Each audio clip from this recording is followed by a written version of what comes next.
A economia chinesa e as ações do setor de mineração e siderurgia. Vale, Gerdau, CSN e Usiminas. Esse é o tema do vídeo de hoje, mas antes de começar, dá um like, se você ainda não é inscrito no canal, inscreva-se e ative as notificações. E vamos lá, pessoal, hoje eu vou falar sobre a economia chinesa, e essa forte correlação com o setor de commodities, na nossa bolsa, nas ações aqui do setor de siderurgia e mineração. E muito desse tema aqui foi uma demanda do meu canal do Telegram, Eu fiz uma enquete lá, muita gente quer saber sobre alguns ciclos. Então nos próximos vídeos eu vou falar aqui sobre algumas demandas que eu tive lá. Se você ainda não está no meu canal, se inscreva, O link está aqui embaixo, eu sempre deixo muito conteúdo lá dentro.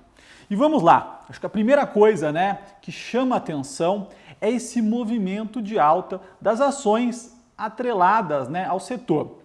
Mas mais do que isso, o importante é olhar para o minério de ferro. Então quando a gente olha para o minério de ferro, oscilando entre 80 e 90 dólares a tonelada ali pré-nossa crise, E o que aconteceu depois disso, Hoje ele está sendo negociado acima dos 120 dólares, Então ele deu uma porrada, como a gente vê aqui no gráfico, mesmo num cenário bem turbulento, E como consequência, o que a gente viu? Bom, quando a gente olha para a Vale sendo negociada ali, peguei os últimos 6 meses, tá, pessoal? Então, abril, no meio da pandemia, mas tivemos aí um rally no mercado como um todo, mas essas ações andaram muito bem. Quando a gente pega a Vale saiu do nível dos R$40, está acima dos 63. Quando a gente olha para siderurgia, então aqui Usiminas chegou na casa dos R$4, está acima dos 10. CSN também deu uma porrada, estava na casa dos 8, já está acima dos 18.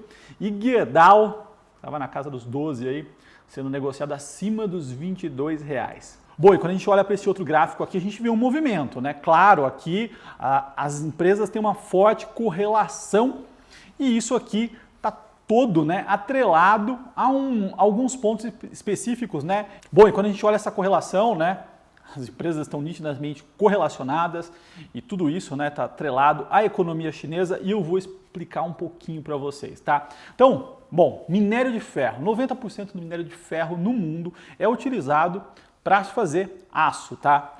Quando a gente fala do nosso mercado aqui, basicamente a gente está falando de exportação. Então, quando a gente olha para a Vale, 10% da produção da Vale vai para a América do Sul, 63% é a exportação Ásia. Nós somos um grande exportador de minério de ferro, A qualidade do nosso minério de ferro, especificamente de algumas minas da Vale, tem uma qualidade superior, tá? Então, somos competitivos no mercado internacional, mesmo quando a gente fala de uma commodity. E isso tudo, o minério de ferro é utilizado para a produção de aço. Aço, basicamente, assim, para a gente entender, existem 2 tipos de aço, tá? Aços planos e aços longos. Então, o mercado de aços planos, a gente está falando de chapas, tá? Basicamente chapas. Quando a gente fala de chapas, utilização em indústria automobilística, indústria em geral, linha branca, entre outros. Mas a gente fala de indústria. Aços longos, estamos falando de vergalhão, tá? Então barras mesmo, e isso é muito utilizado na construção civil. Então são 2 mercados diferentes que têm uma correlação com a indústria muito forte e o outro com a construção civil. Então quando a gente fala de CSN e Usiminas, o forte deles são os aços planos, tá? Então eles têm alguma participação em aços longos, mas a gente está falando basicamente de aços planos, ou seja, indústria. Quando a gente fala de Gerdau, tá? A Gerdau é a maior empresa de aços longos da América do Sul, tá? Então a gente está falando especificamente do mercado de construção civil, uma exposição 50% no mercado norte-americano, ou seja, a indústria da construção civil americana, tá? Então só para vocês entenderem um pouquinho mais dessas empresas, e a Vale é uma grande exportadora, principalmente para a Ásia, a gente fala basicamente de minério de ferro, tá? Pontuado isso, o que a gente precisa entender? A China, no meio dessa pandemia, dessa crise, queda da atividade econômica e incerteza, fez o que ela sabe fazer muito bem. Tá? E a economia chinesa, que a gente viu nos últimos 10, 20 anos, foi um movimento de forte crescimento em cima de infraestrutura, indústria. Então, um investimento ali em infra de fato, construindo rodovias, pontes, investindo em indústria, tudo isso fomentou o crescimento da economia chinesa mais recentemente eles tentaram fazer uma transição focada no mercado doméstico, né? Não que deixaram de investir em infra, mas o que eles sabem fazer bem é esse investimento em infra pesado. No meio de uma pandemia dessa, eles precisam reativar a economia e o que a gestão chinesa fez, né, o governo chinês fez, foi reaquecer a economia de infraestrutura, né, indústria, de forma pesada. E isso teve como consequência, né, fortíssima, a retomada, né, do preço do minério de ferro. Indústria, infra, a gente está falando que utilização de aço, basicamente, né? Então, importação de minério de ferro, né? No Brasil, no nosso caso, exportação, e isso impulsiona o preço do minério e o preço do aço, né? O preço do aço está correlacionado aí ao minério de ferro.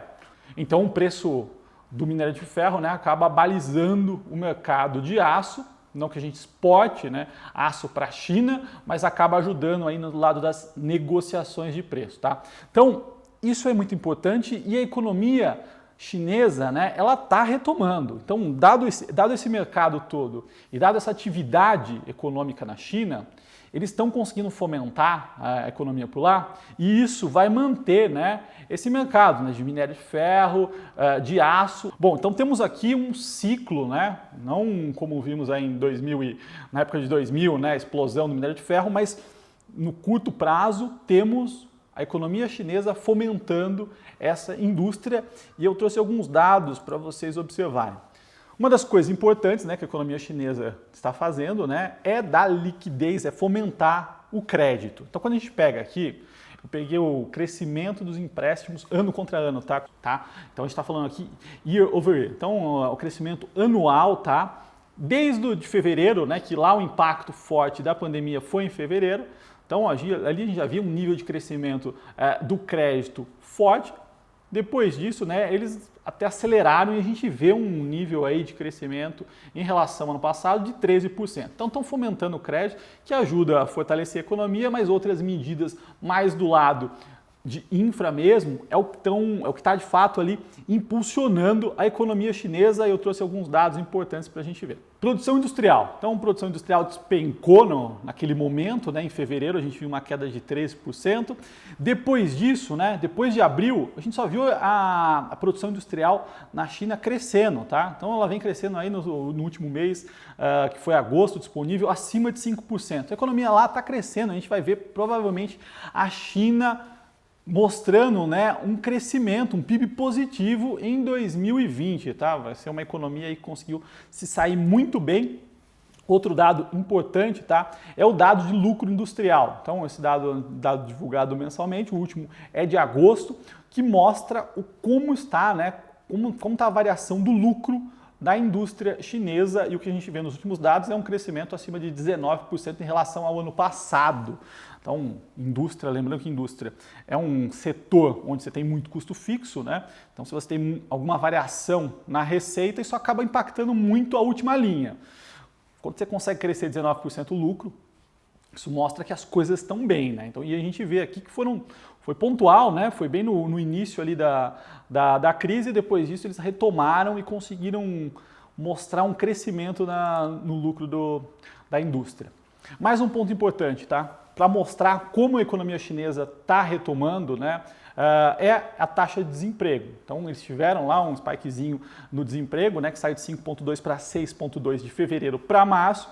Depois disso, começa a se gerar emprego novamente, né, e a gente vê aí o último dado de setembro com desemprego em 5,6%. Então, tudo isso mostra, né, como de fato ali eles estão conseguindo reaquecer e segurar a economia. Bom, e por último, né, o dado de PMI, que é um índice de atividade econômica, que se acima de 50 mostra uma expansão, se abaixo de 50 mostra uma queda, uma retração.